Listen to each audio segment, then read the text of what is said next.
Chapter 8. We capture a flag. The next few days, I settled into a routine that felt almost normal, if you don't count the fact that I was getting lessons from satyrs, nymphs, and a centaur. Each morning, I took ancient Greek from Annabeth, and we talked about the gods and goddesses in the present tense, which was kind of weird. I discovered Annabeth was right about my dyslexia. Ancient Greek wasn't that hard for me to read. At least, no harder than English. After a couple of mornings, I could stumble through a few lines of Homer without too much of a headache. The rest of the day, I'd rotate through outdoor activities, looking for something I was good at. Chiron tried to teach me archery, but we found out pretty quick I wasn't any good with a bow and arrow. He didn't complain, even when he had to de-snag a stray arrow out of his tail. Foot racing? No good either. The wood nymph instructor left me in the dust. They told me not to worry about it. They'd had centuries of practice running away from lovesick gods. But still, it was a little humiliating to be slower than a tree. And wrestling? Forget it. Every time I got on the mat, Clarice would pulverize me. "There's more where that came from, punk," she'd mumble in my ear. The only thing I really excelled at was canoeing, and that wasn't the kind of heroic skill people expected to see from the kid who'd beaten the Minotaur. I knew the senior campers and counselors were watching me, trying to decide who my dad was, but they weren't having an easy time of it. I wasn't as strong as the Ares kids or as good at archery as the Apollo kids. I didn't have Hephaestus' skill with metalwork, or, gods forbid, Dionysus' way with vine plants. Luke told me I might be a child of Hermes, a kind of jack of all trades, master of none. But I got the feeling he was just trying to make me feel better. He didn't really know what to make of me either. Despite all that, I liked camp. I got used to the morning fog over the beach, the smell of hot strawberry fields in the afternoon, even the weird noises of monsters in the woods at night. I would eat dinner with Cabin 11, scrape part of my meal into the fire, and try to feel some connection to my real dad. Nothing came. Just that warm feeling I'd always had, like the memory of his smile. I tried not to think too much about my mom, but I kept wondering, if gods and monsters were real, if all this magical stuff was possible, surely there was some way to save her, to bring her back. I started to understand Luke's bitterness and how he seemed to resent his father, Hermes. So okay, maybe the gods had important things to do, but they couldn't call once in a while, or thunder, or something? Dionysus could make Diet Coke appear out of thin air. Why couldn't my dad, whoever he was, make a phone appear? Thursday afternoon, 3 days after I'd arrived at Camp Half-Blood, I had my first sword fighting lesson. Everybody from Cabin 11 gathered in the big circular arena, where Luke would be our instructor. We started with basic stabbing and slashing, using some straw-stuffed dummies in Greek armor. I guess I did okay. At least, I understood what I was supposed to do, and my reflexes were good. The problem was, I couldn't find a blade that felt right in my hands. Either they were too heavy or too light or too long. Luke tried his best to fix me up, but he agreed that none of the practice blades seemed to work for me. We moved on to dueling in pairs. Luke announced that he would be my partner, since this was my first time. "Good luck," one of the campers told me. "Luke's the best swordsman in the last 300 years. "Maybe he'll go easy on me," I said. The camper snorted. Luke showed me thrusts and parries and shield blocks the hard way. With every swipe, I got a little more battered and bruised. "Keep your guard up, Percy," he'd say, then whap me in the ribs with the flat of his blade. "No, not that far up. Whap! Lunge! Whap! Now back! Whap!" By the time he called a break, I was soaked in sweat. Everybody swarmed the drinks cooler. Luke poured ice water on his head, which looked like such a good idea, I did the same. Instantly, I felt better. Strength surged back into my arms. The sword didn't feel so awkward. "Okay, everybody circle up," Luke ordered. "If Percy doesn't mind, I want to give you a little demo." Great, I thought. Let's all watch Percy get pounded. The Hermes guys gathered around. They were all suppressing smiles. I figured they had been in my shoes before and couldn't wait to see how Luke used me for a punching bag. He told everybody he was going to demonstrate a disarming technique, how to twist the enemy's blade with the flat of your own sword, so that he had no choice but to drop his weapon. "This is difficult," he stressed. I've had it used against me. No laughing at Percy now. Most swordsmen have to work years to master this technique. He demonstrated the move on me in slow motion. Sure enough, the sword clattered out of my hand. Now in real time, he said, after I'd retrieved my weapon. We keep sparring until one of us pulls it off. Ready, Percy? I nodded, and Luke came after me. Somehow, I kept him from getting a shot at the hilt of my sword. My senses opened up. I saw his attacks coming. I countered. I stepped forward and tried a thrust of my own. Luke deflected it easily, but I saw a change in his face. His eyes narrowed, and he started to press me with more force. The sword grew heavy in my hand. The balance wasn't right. I knew it was only a matter of seconds before Luke took me down, so I figured, what the heck? I tried the disarming maneuver. My blade hit the base of Luke's, and I twisted, putting my whole weight into the downward thrust. Clang! Luke's sword rattled against the stones. The tip of my blade was inches from his undefended chest. The other campers were silent. I lowered my sword. Sorry. For a moment, Luke was too stunned to speak. Sorry? His scarred face broke into a grin. By the gods, Percy, why are you sorry? Show me that again! I didn't want to. The short burst of manic energy had completely abandoned me. But Luke insisted. This time, there was no contest. The moment our swords connected, Luke hit my hilt and sent my weapon skidding across the floor. After a long pause, somebody in the audience said, "Beginner's luck?" Luke wiped the sweat off his brow. He appraised at me with an entirely new interest. "Maybe," he said, "but I wonder what Percy could do with a balanced sword." Friday afternoon, I was sitting with Grover at the lake, resting from a near-death experience on the climbing wall. Grover had scampered to the top like a mountain goat, but the lava had almost gotten me. My shirt had smoking holes in it, and the hairs had been singed off my forearms. We sat on the pier, watching the naiads do underwater basket weaving, until I got up the nerve to ask Grover how his conversation had gone with Mr. D. His face turned a sickly shade of yellow. "Fine," he said. "Just great. So your career's still on track?" He glanced at me nervously. "Chiron told you I wanted a searcher's license?" "Well, no." I had no idea what a searcher's license was, but it didn't seem like the right time to ask. "He just said you had big plans, you know, and that you needed credit for completing a keeper's assignment. So did you get it?" Grover looked down at the naiads. "Mr. D suspended judgment. He said I hadn't failed or succeeded with you yet, so our fates are still tied together. If you got a quest and I went along to protect you, and we both came back alive, then maybe he'd consider the job complete." My spirits lifted. "Well, that's not so bad, right?" "Blah! He might as well have transferred me to stable cleaning duty. The chances of you getting a quest? And even if you did, why would you want me along?" "Of course I'd want you along."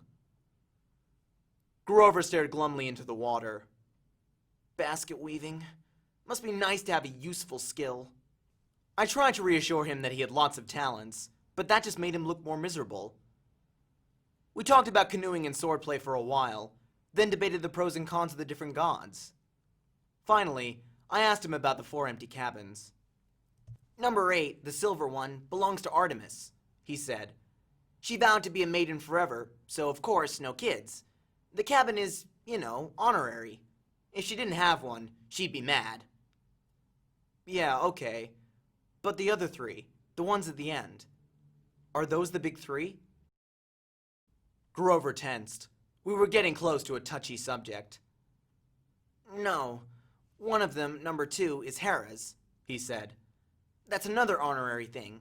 She's the goddess of marriage, so of course she wouldn't go around having affairs with mortals. That's her husband's job. When we say the big 3, we mean the 3 powerful brothers, the sons of Kronos. Zeus, Poseidon, Hades. Right, after the great battle with the Titans, they took over the world from their dad, and drew lots to decide who got what." Zeus got the sky, I remembered. Poseidon the sea, Hades the underworld. Uh-huh. But Hades doesn't have a cabin here. No. He doesn't have a throne on Olympus either. He sort of does his own thing down in the underworld. If he did have a cabin here... Grover shuddered. Well, it wouldn't be pleasant. Let's leave it at that. But Zeus and Poseidon, they both had like a bazillion kids in the myths. Why are their cabins empty? Grover shifted his hooves uncomfortably. About 60 years ago, after World War II, the Big Three agreed they wouldn't sire any more heroes. Their children were just too powerful. They were affecting the course of human events too much, causing too much carnage. World War II, you know, that was basically a fight between the sons of Zeus and Poseidon on one side and the sons of Hades on the other. The winning side, Zeus and Poseidon, made Hades swear an oath with them. No more affairs with mortal women. They all swore on the river Styx. Thunder boomed. I said, "That's the most serious oath you can make." Grover nodded. And the brothers kept their word? No kids? Grover's face darkened. 17 years ago, Zeus fell off the wagon. There was this TV starlet with a big fluffy 80s hairdo. He just couldn't help himself. When their child was born, a little girl named Thalia, well, the river Styx is serious about promises. Zeus himself got off easy because he's immortal, but he brought a terrible fate on his daughter. But that isn't fair. It wasn't the little girl's fault. Grover hesitated. Percy, children of the Big Three have powers greater than other half-bloods. They have a strong aura, a scent that attracts monsters. When Hades found out about the girl, he wasn't too happy about Zeus breaking his oath. Hades let the worst monsters out of Tartarus to torment Thalia. A satyr was assigned to be her keeper when she was 12, but there was nothing he could do. He tried to escort her here with a couple of other half-bloods she befriended. They almost made it. They got all the way to the top of that hill. He pointed across the valley to the pine tree where I'd fought the Minotaur. All three kindly ones were after them, along with a horde of hellhounds. They were about to be overrun when Thalia told her satyr to take the other two half-bloods to safety, while she held off the monsters. She was wounded and tired, and she didn't want to live like a hunted animal. The satyr didn't want to leave her, but he couldn't change her mind, and he had to protect the others. So Thalia made her final stand alone, at the top of that hill. As she died, Zeus took pity on her. He turned her into that pine tree. Her spirit still helps protect the borders of the valley. That's why the hill is called Half-Blood Hill. I stared at the pine in the distance. The story made me feel hollow, and guilty too. A girl my age had sacrificed herself to save her friends. She had faced a whole army of monsters. Next to that, my victory over the Minotaur didn't seem like much. I wondered, if I'd acted differently, could I have saved my mother? Grover, I said, have heroes really gone on quests to the underworld? Sometimes, he said. Orpheus, Hercules, Houdini. And have they ever returned somebody from the dead? No, never. Orpheus came close. Percy, you're not seriously thinking... No, I lied. I was just wondering. So... a satyr is always assigned to guard a demigod? Grover studied me warily. I hadn't persuaded him that I'd really dropped the underworld idea. Not always. We go undercover to a lot of schools. We try to sniff out the half-bloods who have the makings of great heroes. If we find one with a very strong aura, like a child of the Big Three, we alert Chiron. He tries to keep an eye on them, since they could cause really huge problems. And you found me. Chiron said you thought I might be something special. Grover looked as if I just led him into a trap. I didn't... Oh, listen, don't think like that. If you were, you know, you'd never, ever be allowed a quest, and I'd never get my license. You're probably a child of Hermes, or maybe even one of the minor gods, like Nemesis, the god of revenge. Don't worry, okay? I got the idea he was reassuring himself more than me. That night after dinner, there was a lot more excitement than usual. At last, it was time for Capture the Flag. When the plates were cleared away, the conch horn sounded, and we all stood at our tables. Campers yelled and cheered as Annabeth and two of her siblings ran into the pavilion, carrying a silk banner.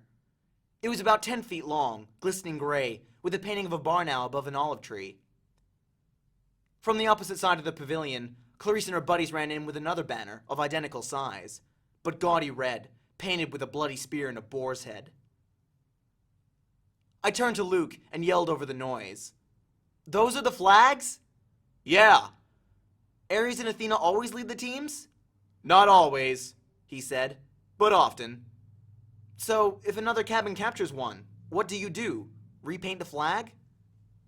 He grinned. "You'll see. First we have to get one." "Whose side are we on?" He gave me a sly look, as if he knew something I didn't. The scar on his face made him look almost evil in the torchlight.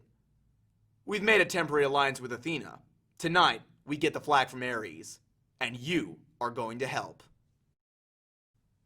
The teams were announced.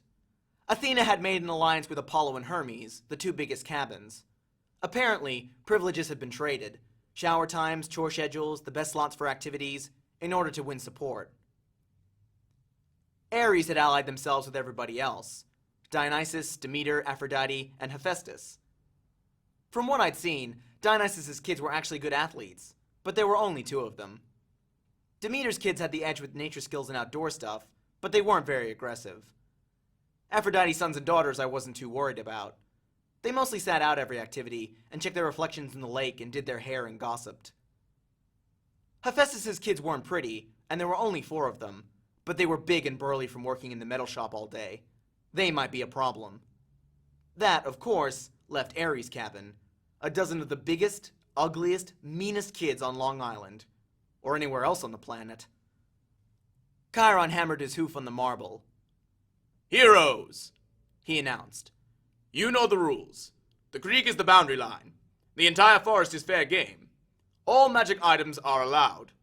The banner must be prominently displayed and have no more than 2 guards.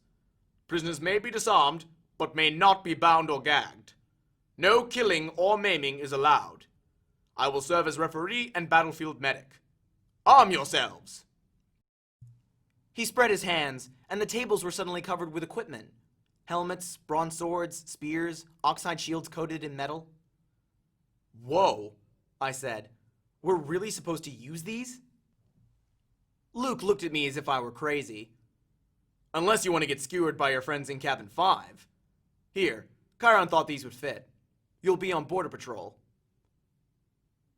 My shield was the size of an NBA backboard, with a big caduceus in the middle. It weighed about 1,000,000 pounds. I could have snowboarded on it fine, but I hoped nobody seriously expected me to run fast. My helmet, like all the helmets on Athena's side, had a blue horsehair plume on top. Ares and their allies had red plumes. Annabeth yelled, "Blue team, forward!" We cheered and shook our swords and followed her down the path to the south woods. The red team yelled taunts at us as they headed off toward the north. I managed to catch up with Annabeth without tripping over my equipment. "Hey." She kept marching. "So, what's the plan?" I asked. "Got any magic items you can loan me?" Her hand drifted toward her pocket, as if she were afraid I'd stolen something. "Just watch Clarice's spear," she said. "You don't want that thing touching you. Otherwise, don't worry. We'll take the banner from Ares. Has Luke given you your job?" "Border patrol, whatever that means." "It's easy. Stand by the creek, keep the Reds away. Leave the rest to me. Athena always has a plan." She pushed ahead, leaving me in the dust. "Okay," I mumbled. "Glad you want to be on your team." It was a warm, sticky night. The woods were dark, with fireflies popping in and out of view. Annabeth stationed me next to a little creek that gurgled over some rocks. Then she and the rest of the team scattered into the trees. Standing there alone, with my big blue feathered helmet and my huge shield, I felt like an idiot. The bronze sword, like all the swords I'd tried so far, seemed balanced wrong. The leather grip pulled on my hand like a bowling ball. There was no way anybody would actually attack me, would they? I mean, Olympus had to have liability issues, right? Far away, the conchorn blew. I heard whoops and yells in the woods, the clanking of metal, kids fighting. A blue-plumed ally from Apollo raced past me like a deer, leapt through the creek, and disappeared into enemy territory. Great, I thought. I'll miss all the fun, as usual. Then I heard a sound that sent a chill up my spine, a low, canine growl, somewhere close by. I raised my shield instinctively. I had the feeling something was stalking me. Then the growling stopped. I felt the presence retreating. On the other side of the creek, the underbrush exploded. 5 Ares warriors came yelling and screaming out of the dark. "Cream the punk!" Clarice screamed. Her ugly pig eyes glared through the slits of her helmet. She brandished a 5-foot-long spear, its barbed metal tip flickering with red light. Her siblings only had the standard-issue bronze swords. Not that made me feel any better. They charged across the stream. There was no help in sight. I could run, or I could defend myself against half the Ares cabin. I managed to sidestep the first kid's swing, but these guys were not as stupid as the Minotaur. They surrounded me, and Clarice thrust at me with her spear. My shield deflected the point, but I felt a painful tingling all over my body. My hair stood on end, my shield arm went numb, and the air burned. Electricity. Her stupid spear was electric. I fell back. Another Ares guy slammed me in the chest with the butt of his sword, and I hit the dirt. They could have kicked me into jelly, but they were too busy laughing. "Give him a haircut," Clarice said. "Grab his hair." I managed to get to my feet. I raised my sword, but Clarice slammed it aside with her spear, and sparks flew. Now both my arms felt numb. "Oh, wow," Clarice said. "I'm really scared of this guy. Really scared." "The flag is that way," I told her. I wanted to sound angry, but I was afraid it didn't come out that way. "Yeah," one of her siblings said.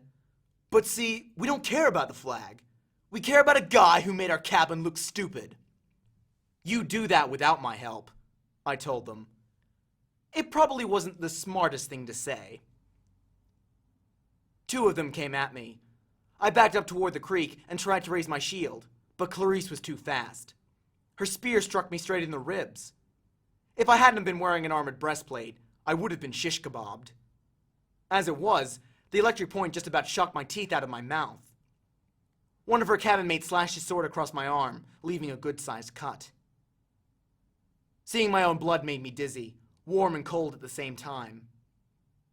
"No maiming," I managed to say. "Oops," the guy said. "Guess I lost my dessert privilege." He pushed me into the creek, and I landed with a splash. They all laughed. I figured as soon as they were through being amused, I would die. But then something happened. The water seemed to wake up my senses, as if I just had a bag of my mom's double espresso jelly beans. Clarice and her cabin mates came into the creek to get me, but I stood to meet them. I knew what to do. I swung the flat of my sword against the first guy's head and knocked his helmet clean off. I hit him so hard I could see his eyes vibrating as he crumbled into the water. Ugly number 2 and ugly number 3 came at me. I slammed one in the face with my shield and used my sword to shear off the other guy's horsehair plume. Both of them backed up quick. Ugly number 4 didn't look really anxious to attack, but Clarice kept coming, the point of her spear crackling with energy.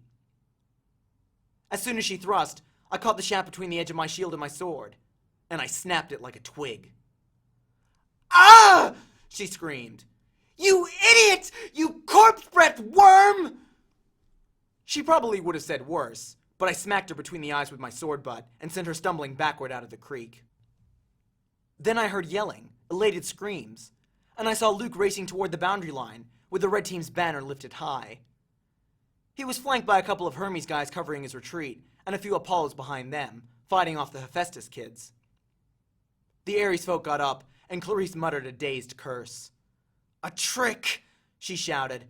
"It was a trick!" They staggered after Luke, but it was too late. Everybody converged on the creek as Luke ran across into friendly territory. Our side exploded into cheers. The red banner shimmered and turned to silver. The boar and the spear were replaced with a huge caduceus, the symbol of Cabin 11. Everybody on the blue team picked up Luke and started carrying him around on their shoulders. Chiron cantered out from the woods and blew the conch horn. The game was over. We'd won. I was about to join the celebration when Annabeth's voice, right next to me in the creek, said, "Not bad, hero." I looked, but she wasn't there. "Where the heck did you learn to fight like that?" she asked. The air shimmered, and she materialized, holding a Yankees baseball cap as if she'd just taken it off her head. I felt myself getting angry. I wasn't even fazed by the fact that she'd just been invisible. "You set me up," I said. "You put me here because you knew Clarice would come after me, while you sent Luke around the flank. You had it all figured out." Annabeth shrugged. "I told you, Athena always has a plan. A plan to get me pulverized. I came as fast as I could. I was about to jump in, but..." She shrugged. "You didn't need help." Then she noticed my wounded arm. "How did you do that?" "Sword cut," I said. "What do you think?" "No, it was a sword cut. Look at it." The blood was gone. Where the huge cut had been, there was a long white scratch, and even that was fading. As I watched, it turned into a small scar and disappeared. I don't get it," I said. Annabeth was thinking hard. I could almost see the gears turning. She looked down at my feet, then at Clarice's broken spear, and said, "Step out of the water, Percy." "What? Just do it." I came out of the creek and immediately felt bone tired. My arms started going numb again. My adrenaline rush left me. I almost fell over, but Annabeth steadied me. "Oh, sticks," she cursed. "This is not good. I assumed it would be Zeus." Before I could ask what she meant, I heard that canine growl again, but much closer than before. A howl ripped through the forest. The campers' cheering died instantly. Chiron shouted something in ancient Greek, which I would realize only later I had understood perfectly. "Stand ready, my bow!" Annabeth drew her sword. There on the rocks just above us was a black hound the size of a rhino, with lava-red eyes and fangs like daggers. It was looking straight at me. Nobody moved except Annabeth, who yelled, "Percy, run!" She tried to step in front of me, but the hound was too fast.